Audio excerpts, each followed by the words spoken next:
I've been in the military for 21 years, so I wore the battle dress uniform BDU and the Army combat uniform. And I started wearing the women's Army combat uniform in August.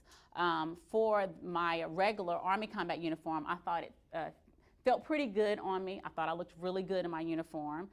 When I tried on the women's Army combat uniform, I was immediately impressed by it because it wasn't as baggy as the Army combat uniform, and I noticed that the sleeves and things like that fit my body. So from the front, you can tell that our uniforms are essentially the same.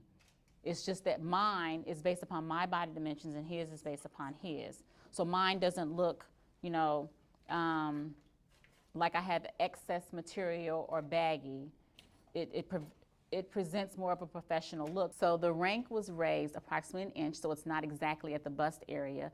The pin pocket area on the sleeve was widened, so you have easy accessibility to the pin.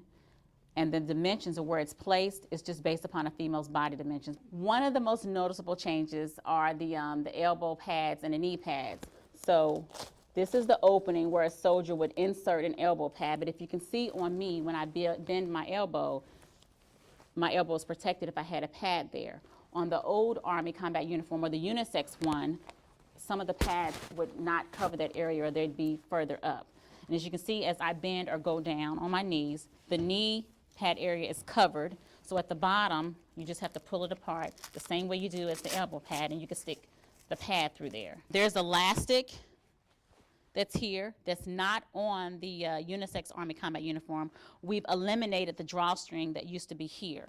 With the bi-swing, it's what the Army has decided to use on the Army combat uniform. It gives more space for us to put on gear and access the uniform like this. So on an Army combat uniform, this particular bi-swing would come over more on the edge. A lot of times it would hang off, and then that extra material that's tucked in here would actually be right here, and it would get caught on things because the shoulder sleeve would hang over more.